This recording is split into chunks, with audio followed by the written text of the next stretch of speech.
So, college administrators cannot handle Milo Yiannopoulos. Social justice warriors cannot handle Milo Yiannopoulos. Twitter cannot handle Milo Yiannopoulos. My name is Ariana Rollins, and I'm the president of the College Republicans at UC Irvine.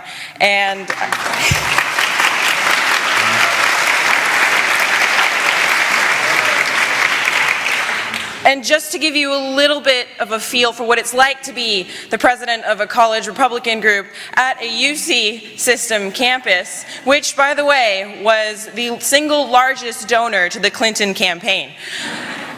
After Donald Trump was elected president, there was a group cry session at our school library where over 1,000 students came together, and by the end of the night, our school library was mysteriously on fire. That's what it's like. Milo, you know, when I first met Milo, I invited him to UC Irvine to come speak. Because we invited him to come speak, when I told the administrators that I wanted him back, they told me that, well, you know, your club's now been banned for an entire year. We're the only voice of the right on campus, so as you can imagine, that would be a little bit of a problem. But thanks to Milo, we fought and we won. And ever since then, we've been fighting and we've been winning across college campuses across the nation. Milo is the single greatest help to young conservatives on college campuses to remind them that they have a voice and to show them how to use it. Milo has changed my life. Meeting and working with him has shown me how to be a leader, not just in theory, but in practice. And after everything that I've been through with him, there's one thing that he's told me that I always come back to whenever I need any sort of guidance, and it's, we must hold our own side to the same high standards that we hold theirs, or else we're no better. And that's something that whenever I need any sort of help, I come back to. And, you know, I'm very, very proud of him, and I love him a lot, and I'm very, very proud that he's receiving this award.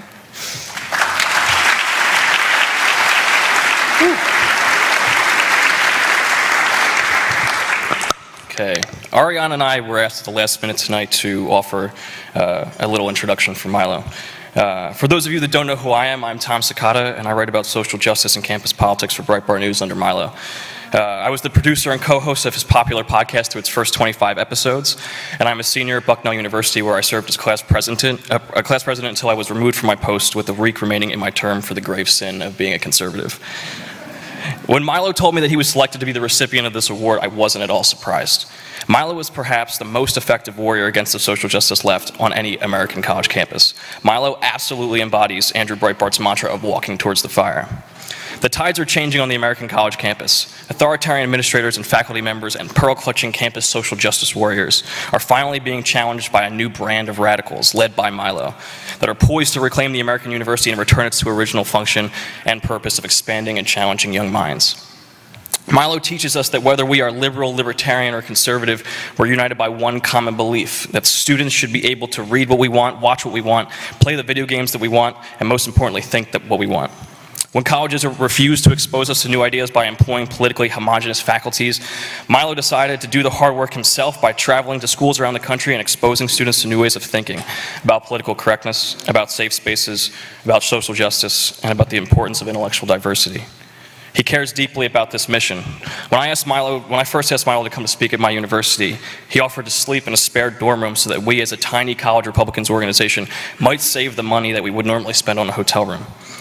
One of the many things that many people don't necessarily know about Milo is that he really cares about instilling in young conservatives the confidence they need to truly make a difference in the world. And this is why Ariana and I are here today. On his birthday just a few weeks ago, I sent Milo the following text about his impact on me and my activism. Milo, this year you gave me a one-of-a-kind opportunity to do what I love, and in the process you convinced me that I have a voice. For this I will forever be grateful. I am grateful every day for the opportunity to work with Milo at Breitbart News. I know with confidence that I'm not the only young conservative that Milo has impacted in this way. I have talked to countless other students who have been emboldened in their campus activism efforts because of the confidence that Milo instilled in them. Milo understands that the battle that we are fighting on college campuses isn't necessarily a political one, but rather a cultural one. To echo some of Bill Whittle's opening remarks from last evening, our most important task is to reintegrate conservatism into the culture. Milo was a pop culture conservative, the first ever punk rock conservative. He reminds us that conservatism needs to be fun, sexy, and mischievous. And it's through individuals like Milo that we will finally be able to win over the hearts of those on the other team and the hearts of the apathetic so that we can finally take back American culture. With that, it's my pleasure to introduce to you a man who has proven that it's possible to build a career solely off of good hair, a British accent, and attractive male counterparts, Milo Yiannopoulos.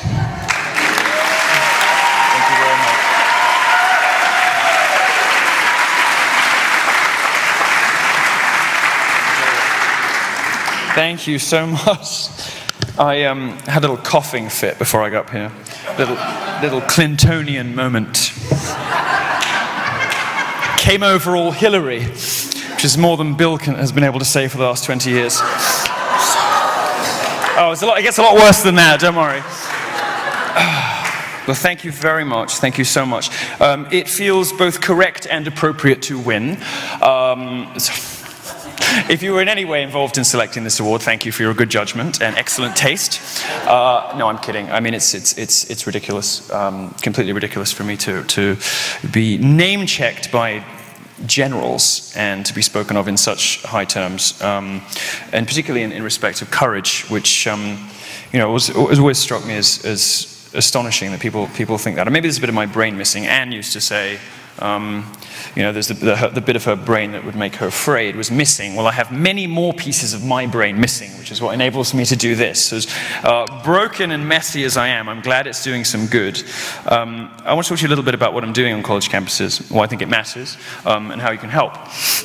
But first of all, just to say thank you so much. I'm not the kind of person that wins awards because I tell jokes like the one I started with and have disgustingly foul mouth and I don't look like the kind of person you can invite home to your parents. Although mothers always love me, actually. They do. But no, this is the first thing of its kind, and it's that I've ever received. And it is, of course, completely fitting that somebody like David would be the one to issue it, because he's been on the front lines for decades, yet still has his finger precisely on the pulse of all of the most fabulous, mischievous, dissident hellraisers and mischief makers. I'm, of course, speaking about myself. And he's just that remarkable thing. He's somebody who has managed to keep his finger on the bleeding edge, right on the pulse, or whatever is happening after decades of public service. So thank you so much to David. You're really an extraordinary person. I'm very grateful to have met you. Thank you. I've just come from New York City, where Donald J. Trump was elected president. I was at the victory party. It was wonderful. It was a marvelous evening. Marvelous that he won. Even more, if I'm completely honest, marvelous, the reactions from the left, which have been wonderful.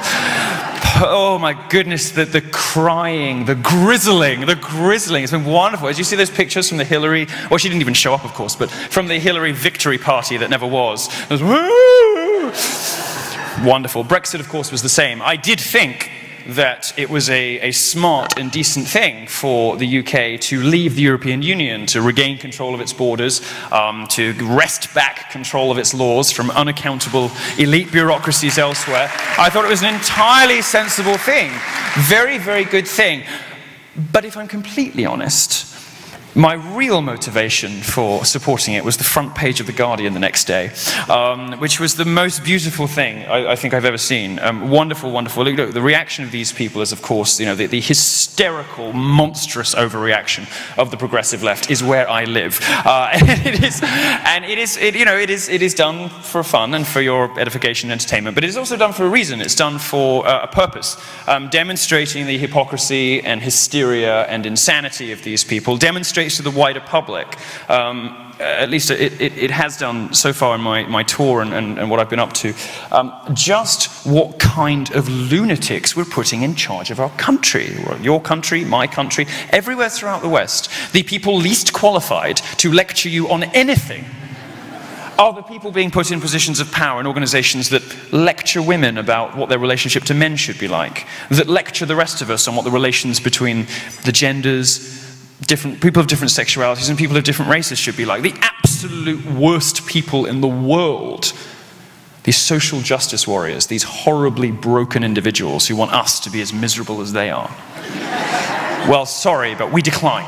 I want us to be as miserable as they are. These are the people being entrusted with the social well-being of our civilization, because our politicians have given up. Because, I'm sorry to say, and I come as a warning from Europe to give you a bit of tough love, the kind of tough love that I think Donald Trump is going to bring into the White House.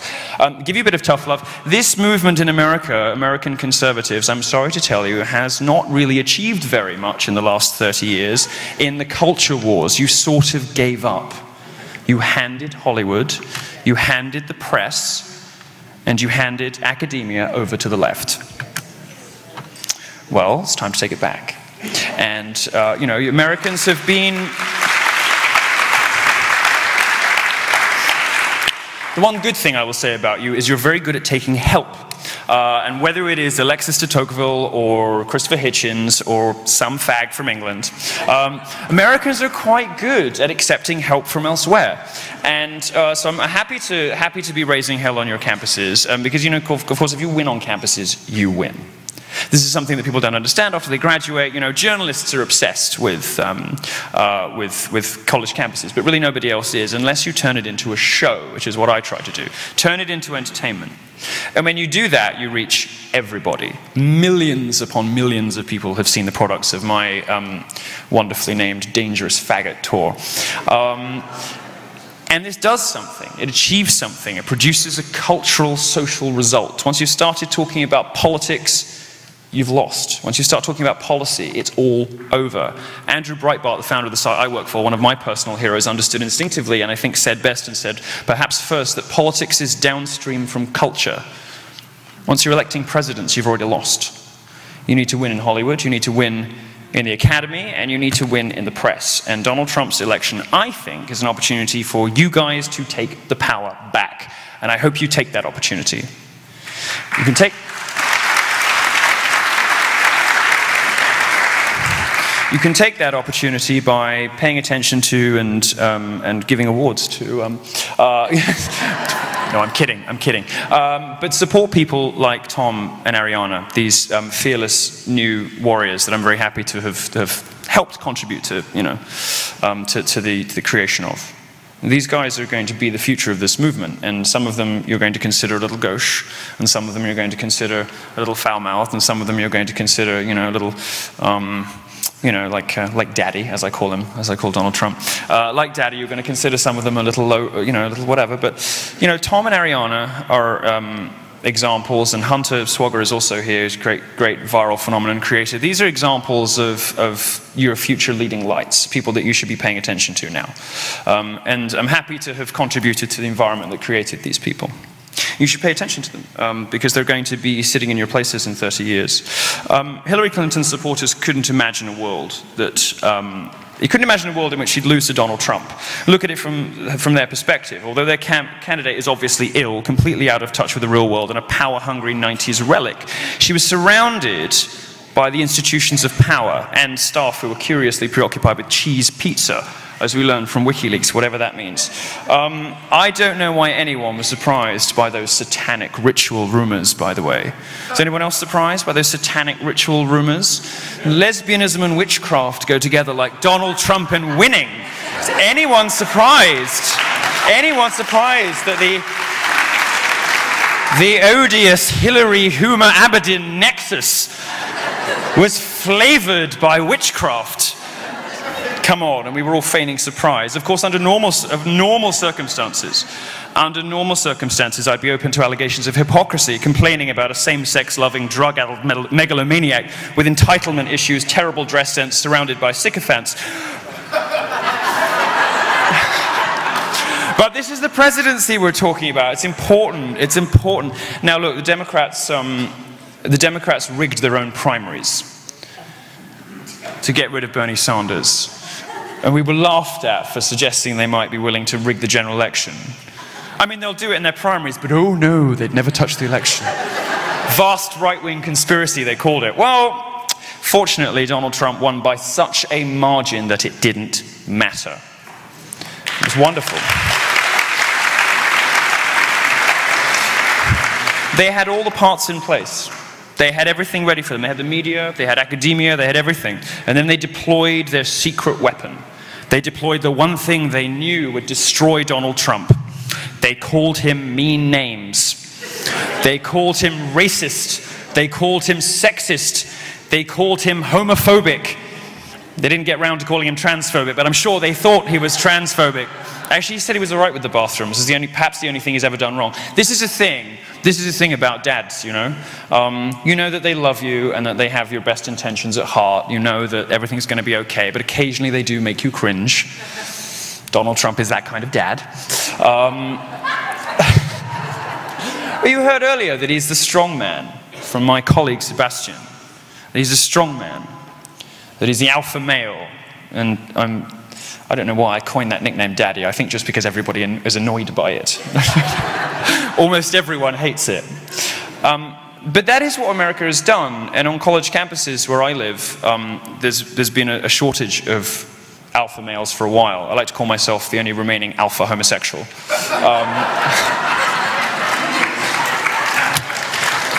Despite being the woman, if you know what I mean. They told me nothing in this room was TMI, and I intend to test the limits of that claim.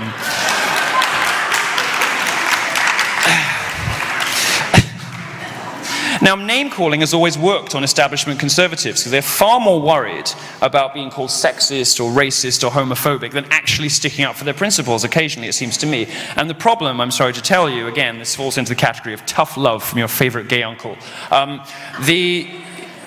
This falls under, I'm sorry to say, the category of courage. Now, people like Tom and Ariana and Hunter and all the other students that I've met on my travels, and my tour starts again 27th of November, 3-4 shows a week, different cities every night, and unlike these lazy lefty comedians, I do a different show every fucking night. It's not easy. It starts again 27th, Penn State, you'll like it. The students that I meet on these college campuses have extraordinary courage.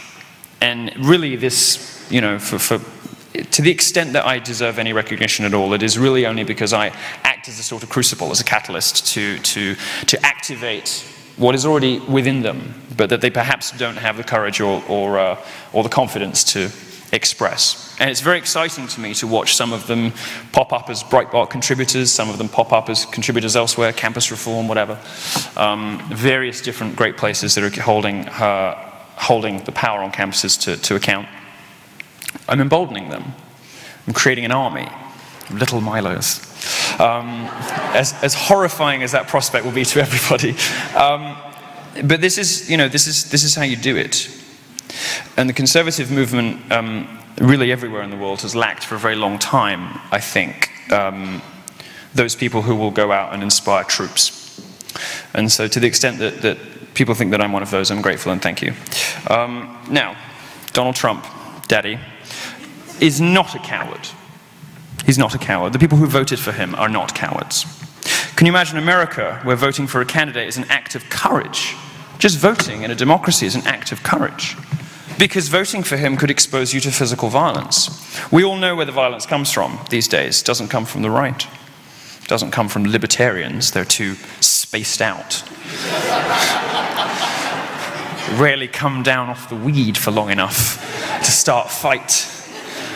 On the rare occasion they're sober, it's just to check in their Bitcoin balance.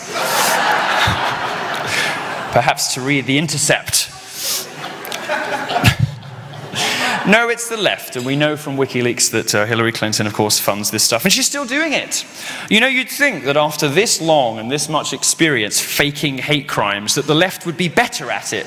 But no, today, they saw this woman, oh, my hijab was pulled off and someone stole my wallet and called me a whatever. Yeah, 2 hours later, she made it all up. Some gay. Oh, I was beaten up, I got blood all down my face, I've been at the police station for 2 hours, police have to issue a statement, no such crime was recorded. And this repeats itself over and over and over again. The worst of it is when they use children.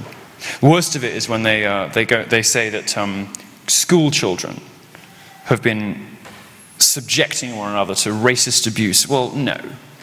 Some of them just like to chant "build the wall" now and again. Did you know that there was a school election that was cancelled by the school administrators? I think it was in New Jersey, because some of the kids wanted to vote for Trump. What did they think was going to happen? He's the most brilliantly fun, cultural candidate for president since Buchanan, maybe ever, definitely ever. And some of the kids were excited by him because he's so... He is. And just because he's... Well, there we go. We have an internet reader. Because Trump inspires people and because he connects with people, and some people like to loftily call this populism, I just call it authenticity. He's sneered at not just by the progressive establishment, but sometimes by the conservative establishment too. That is a gigantic, colossal error in judgment.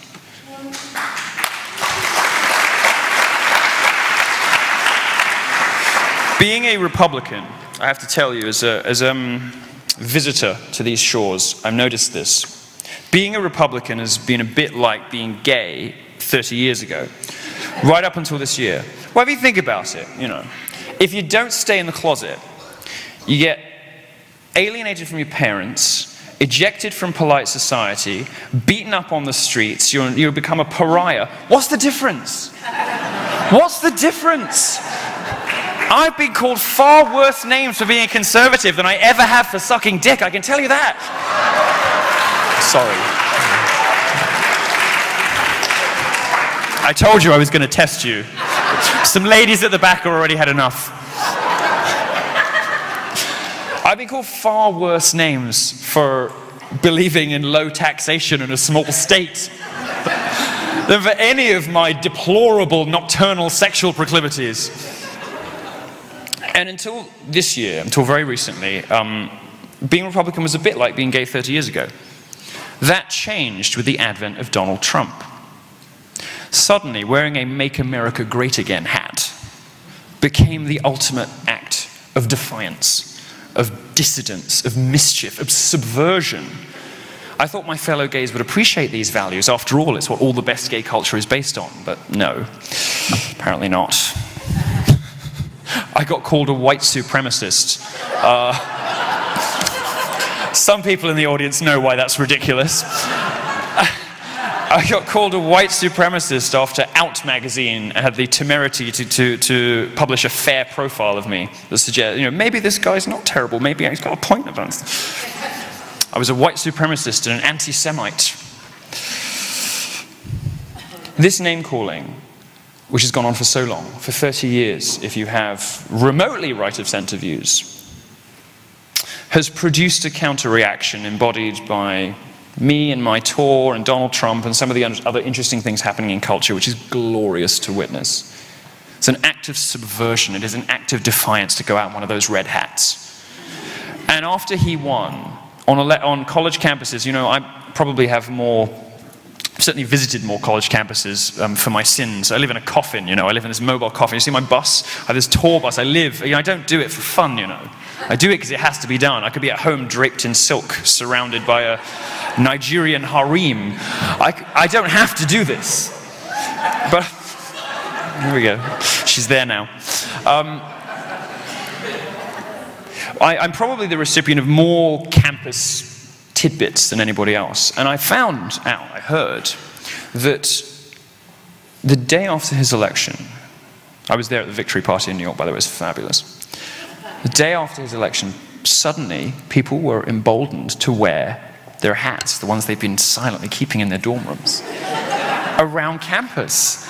And they were laughing at the social justice warriors crying in safe spaces. I feel so unsafe. Good. You've been bullies for 30 years. For 30 years you have lied to and lied about us. Fuck you. You should feel unsafe.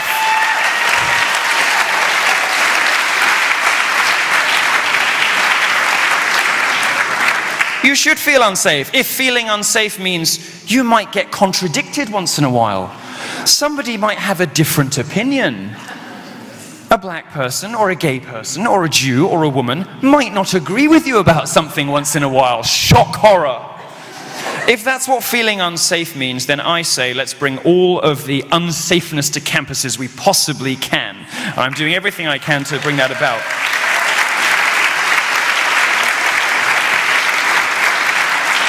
It's been a very exciting election season. I understand that Chris Matthews and Glenn Beck are still on suicide watch after the result. Very sad, very sad. Little Ben Shapiro also, but... It's all right, he'll come around, he'll come around. Somebody will write him a check soon.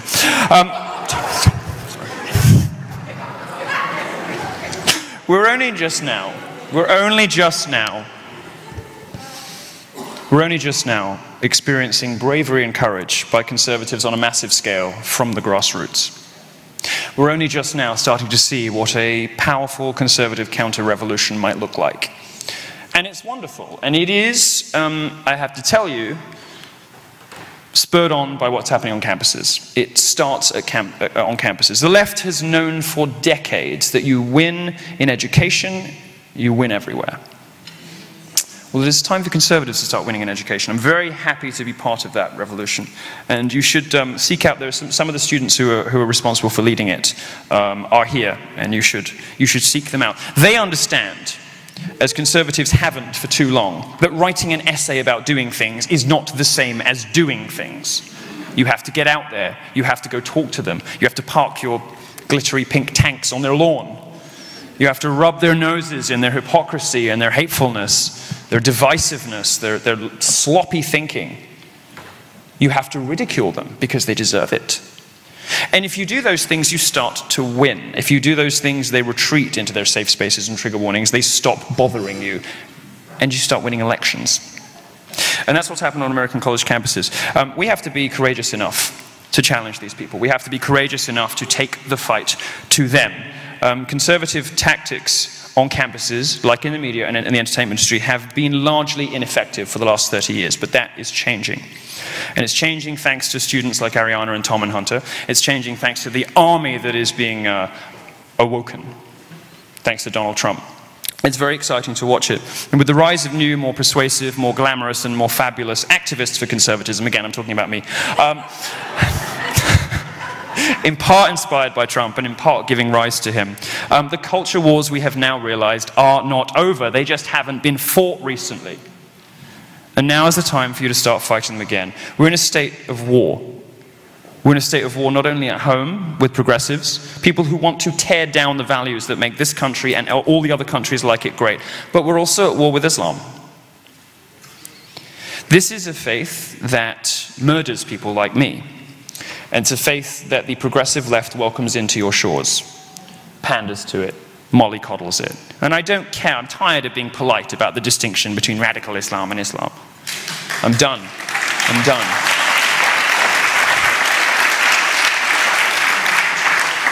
The politicians who pander to this stuff are not friends of women, not friends of blacks, not friends of gays, they're not friends of anyone. And it has to stop. And the only way it will stop is by electing people like Donald Trump into the White House, who will not pander to Islam. Not radical Islam, but Islam. He will not take vast checks from Saudi Arabia, as Hillary Clinton has done, and then pander to gays at home. It is disgusting. You know, the stupidest people in the world, have you ever seen in one of these Toronto, I mean, that sort of says it all, but one of these Toronto marches, have you ever seen a sign, Queers for Palestine?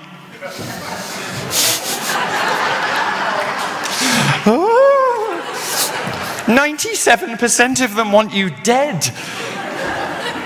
But this is the sort of stuff we've got to break through. And we do it with humor, and we do it with love, and we do it with laughter. And that's my message to you. My message to you is laughter and war. My message to you is recapture, rediscover that phrase that we heard this evening that everybody reads in the sadly deceased National Review.